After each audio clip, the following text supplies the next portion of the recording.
Bilang pagtatama sa lumabas na isang ulat na nindigan si House Deputy Speaker at La Union 1st District Representative Paulo Ortega na walang ghost flood control project sa kanilang distrito. Paalala niya sa publiko maging mapanuri sa mga nababasa at napapanood online. Si Mela Lesmora sa sentro ng balita.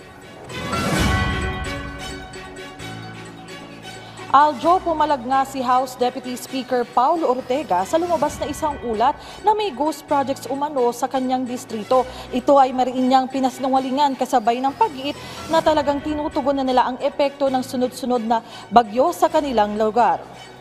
Nakapanayam ng PTV si House Deputy Speaker at La Union 1st District Representative Paulo Ortega kanina kung saan kanyang nilinaw ang lumabas na ulat na may ghost flood control project umano sa kanyang distrito. Nanindigan ng kongresista na fake news lang ito dahil ang lahat ng proyekto sa kanilang lugar na-validate na rin ng mga kinaukulan at napatunayang nag-i-exist.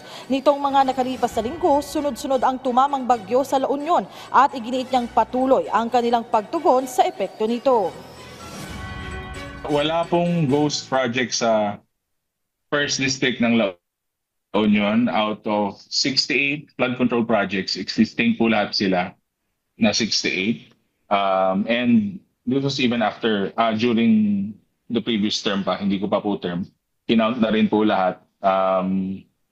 Actually, 2 months ago, may tinagpa sa akin na ganito kalupit ang fake news ngayon. May tinag sa akin na na impounding project na substandard daw, only to find out the project was 40 years old. So medyo kakapanganak ko lang po nung ginawa yung project na yun. Pero sabi ko nga, okay lang, we fight misinformation with more information, and nakahanda naman po yung distrito, yung mga partner natin na government agencies with all the necessary po na kailangan. Saka sabi ko nga po, confident naman tayo kasi nag-validate po yung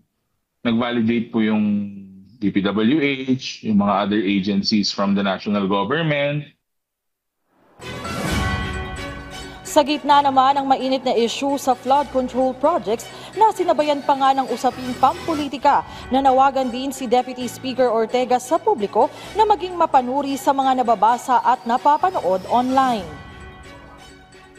Kailangan you have all the facts, kailangan mag-research ka rin talaga kasi minsan ang fake news kasi para sa akin digital chismis yan digital intriga. So we're doing our best. Alam niyo naman po na yung previous Congress, we were the ones fighting fake news sa mga TRICOM dati, inumpisahan na po natin yun. And tuloy pa rin po kasi nga po ang social media ngayon is naaabuso na rin at nagagamit for fake news. So we will continue to battle fake news with more information. Aljo, update naman dito sa Kamara. Sa kabila nga ng mga kontrobersya ay tuloy-tuloy ang trabaho ng mga kongresista ngayong araw. Nagkaroon ng mga pagdinig dito ang ukol nga sa mga issue ng defense at gayon din yung Committee on Ways and Means. At kanina lamang, Aljo, nagkaroon din dito ng earthquake drill na nilahukan ng hindi lamang ng mga empleyado kundi mga opisyal. Aljo? Maraming salamat, Mela Lesmoras.